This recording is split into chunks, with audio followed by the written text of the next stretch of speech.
Good morning, everybody. Happy Tuesday. We're going to jump right into this, honey. Honey, let's jump right into this, baby. Um, Child, was I the only one that was not blindsided by the blindside situation? Let me tell you something. When that movie came out, I like Sandra Bullock as an actress. I think I've seen all of her movies. I think she's very one note. She is the same character in all her movies. She was the same character in the Net, Speed, uh, uh, uh, what is it? Not Judge Dredd. Oh my God, the one with Sylvester Stallone and Wesley Snipes. She's the same character in the cop movie Miss Congeniality. She's the same character. I see Sandra Bullock. She's not like a and Denzel Washington is the same way for me. The only character that and people say the movie that for Training Day, he was very good in Training Day, but I saw Denzel Washington. When he played that drug dealer in Harlem, I saw Denzel Washington. She's not like a Jamie Foxx. When Jamie Foxx played Ray, I saw Ray. When Will Smith played Muhammad Ali, I saw Muhammad Ali. Um, Eve Robin Williams, Death to Smoochie, Patch Adams, Mrs. Doubtfire, all different characters. That's what I mean by one note. But anyway, when that movie came out, I think it was 2009. I was dating. I guess you could call it dating. We went on a couple dates with a guy. He played for the Giants. He was I can't say he played for the Giants. He worked for the Giants football. He was a practice player. He didn't play any games. What he would do is he would come in and train with these star athletes. Still made like $250,000 a year. And back then, that was a lot of money. He was 21 and he was black and Hawaiian. And he was definitely playing eugenics because he wanted his woman to be tall and big. Now, I don't see myself as being tall. I'm 5'6", but we were pretty, he wasn't too much taller than me. But I guess the women in his circle in Hawaii, because he was from Hawaii, all of the women, the indigenous Polynesian women tend to be short. And he definitely was playing eugenics. He wanted big, strapping children, right? So he went after big, exotic women. But anyway, we went on a couple of dates, and I remember when that movie came out, and we kind of connected over our this is practicing savior complex, the great white hope. This white family scoops in and saves this black kid in Mississippi. And he knew a lot of the backstory because it was a thing in their football world. The family was already rich. They had owned like 100 something fast food chains at the time. They were already stinking rich. They were old money. And the father had his hand, or the husband, because we'll find out that that's not the father because they never adopted him. But back to the backstory of the football player. Um, had his hand already in football, and they got into this boy's life when he was 17, and they kind of already knew about him. So when the movie came out, we were, going to the movies. That's what you did back then. And he didn't want to see that movie. And I said, honestly, I don't either. So I don't remember the date. That's back in 2009. Like, who the hell remembers that? But anyway, that stuck with me when this story came out. So come to find out that the man, now he's grown, finds out some legal issues regarding this quote unquote adoption. Now, I've never seen The Blind Side, but I know what it's about. They adopt this kid. He's 17. He has no family. They adopt him, bring him into their family, show him love. He makes it all. He goes to University of Mississippi, I believe, something Mississippi, and then he goes into the NFL. And it's the story of love and family and how he succeeded. But quiet as it's kept, like Funky Dineva says, he was already tracked to that. Now, could things have happened in his life that kept him from doing that? Absolutely. Do I think he would have made it to the NFL if this family didn't step up? Probably not. I think the streets would have consumed him alive. Oh, I'm wrong. He had a 50, pretty much had a 50-50 shot. It's not like he already had the talent. He was already like watched in high school. He had talent. He had nature. He needed nurture. And but anyway, come now the guy now, I think his name is Michael. I'm gonna call him Michael. I'm doing this off the cuff. Michael's the black kid. He grows up. He's a grown ass man now. He was never adopted. He was never adopted by his family, although the family goes and does this press thing about how that's their adopted son. He was never adopted. He was signed into a conservatorship, and pretty much he made nothing on that movie, The Blindside. They used his likeness, they used his life story, and the biological children of this white family, this husband and wife, who claimed they were his parents, but they were not. They were his conservators. Those children got something. He got nothing. Nothing. They got a couple $100,000 and 2.5% interest. Not interest on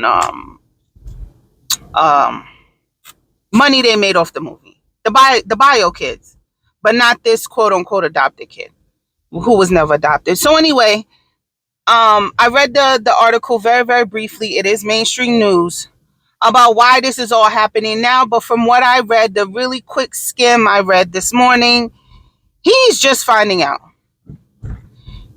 That has to be so disheartening that at your lowest of low, people will still find an opportunity to pick at low-hanging fruit. And they were already rich. Now their network has went down a bit because they have sold a lot of their fast food restaurants in a big sale. But they're not poor. I think the husband is 50 million and the wife is 25 million. She's wrote some books, went on book tours, all about this story. She's an author and all this, and all these self-help books and these be a good person books. And they done lied to this kid, tricked him into signing shit, or maybe they didn't trick him, but basically her book should have been like, sign this without a lawyer, you could trust us, we're your family, yada yada yada, and none of that is true.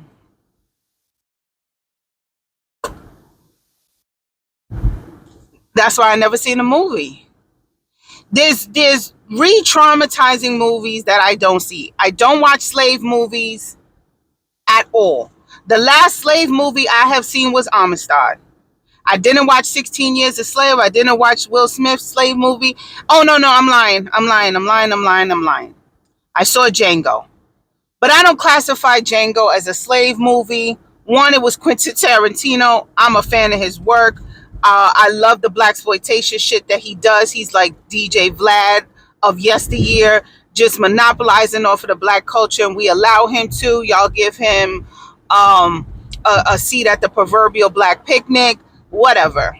I like Quentin Tarantino movies. I do. Because I'm dark. And he's a petty broad. But anyway, and then there was some ass whooping involved with this Django slave satire movie. That's what I would call it. I wouldn't call it a documentary, historically accurate slave movie. It is a slave movie satire.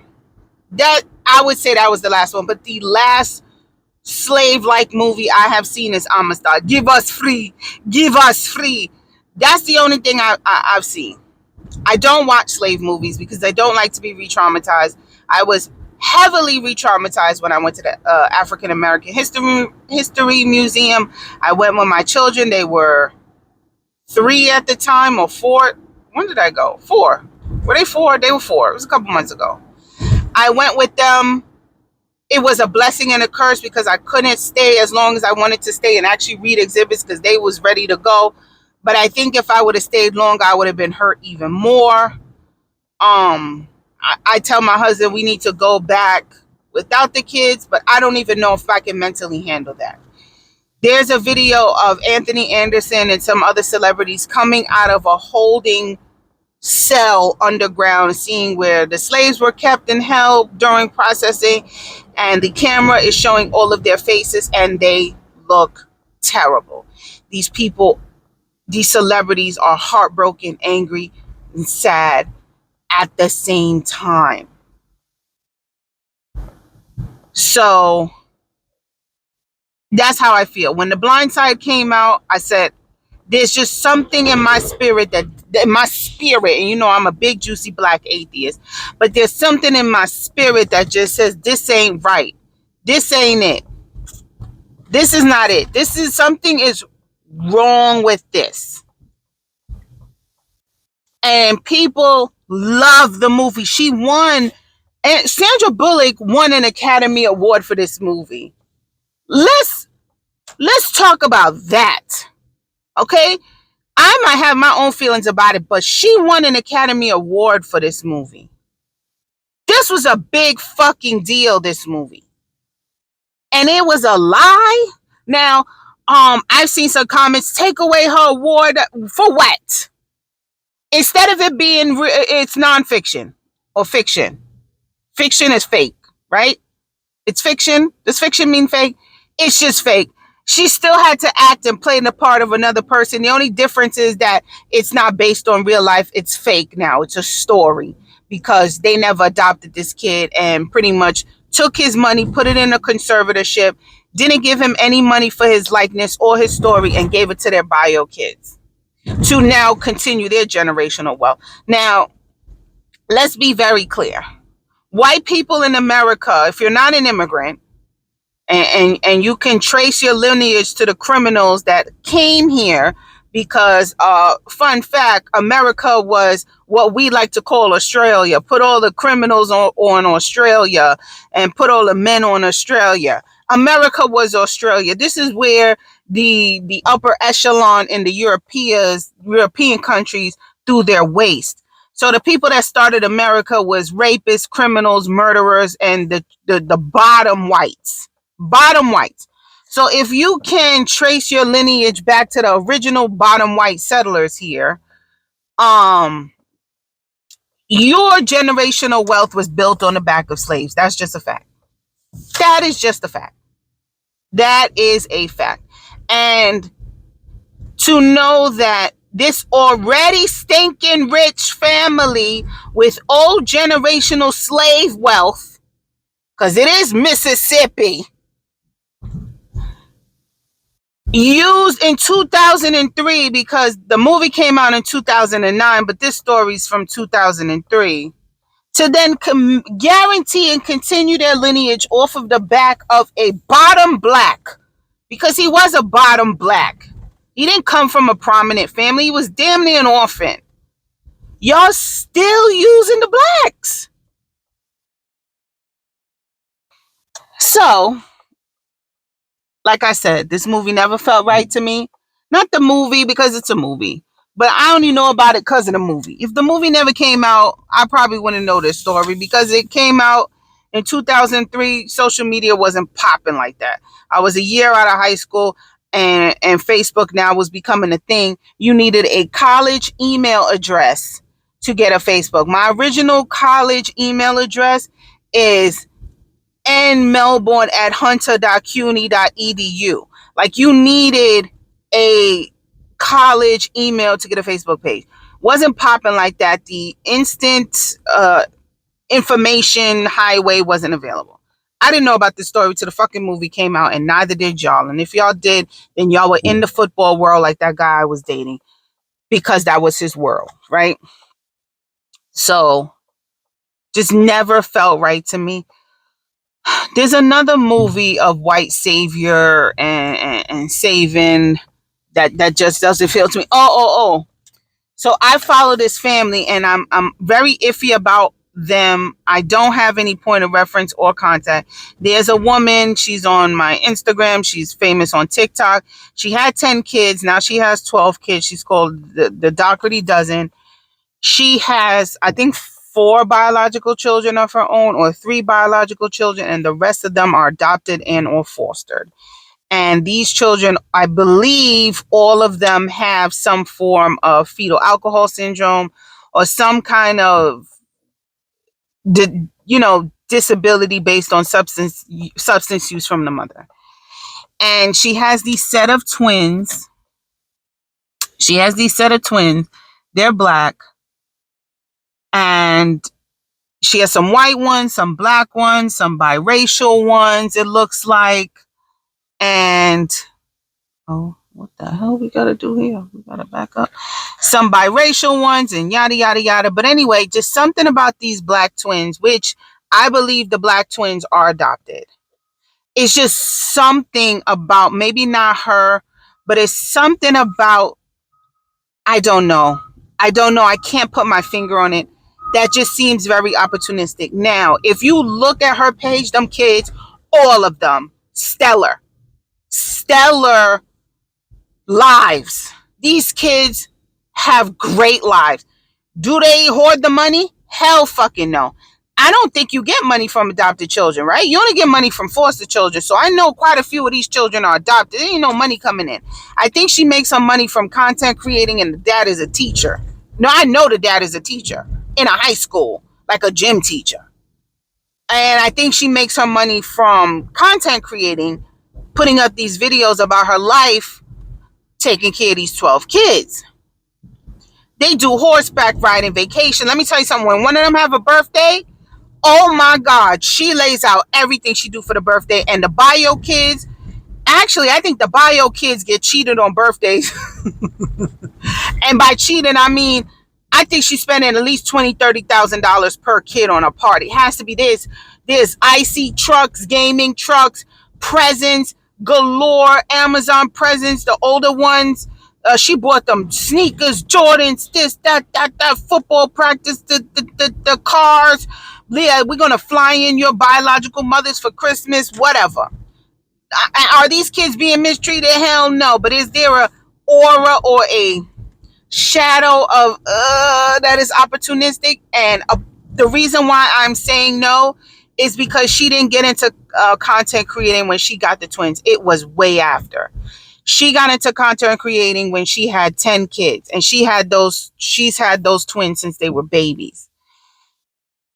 She was the Doherty dozen when she had 10 kids, counting her and her husband. She got 2 more kids. They're still the Doherty dozen. She just counts the 12 kids, but there's 14 of them. So a part of me, the only reason why I'm flat out not taking away my support from her is because it could be just me. I don't see any proof of anybody being mistreated. When she goes shopping, she's in Wegmans, like buying chips and ground beef and turkey, and she goes, do rags for the twins, hair products for the twins. Like, it's like do rags for these little black kids' waves, and she buys the Sprungs brushes. Like, is she not letting these kids know they black? Absolutely not. These kids got the clean sides and the dreaded curls at the top that's on trend right now. Are these kids ever ashy? Hell no. Every time she shows them beautiful black boys, they are oiled up, okay? There be cocoa butter in her shopping cart and creams and lotions and Cantu hair butter, do-rags. So that's why I continue to watch her. I love to see it. When I feel tired and overwhelmed, I'll be like, just watch one of her videos sped up on laundry day. And these kids want for nothing, okay? So, quiet as it's kept, they have a way better childhood than my kids have, okay? They be getting their nails done and going out for ice cream. And the youngest, I think, is 5, just turned 5. So she got like from 17 down to 5. Child. But yeah, I always had the icks for Blindside. It always gave me the heebity-jeebities. And now I know why, because it's not real. All right. Were you blindsided by the blind side? Let me know.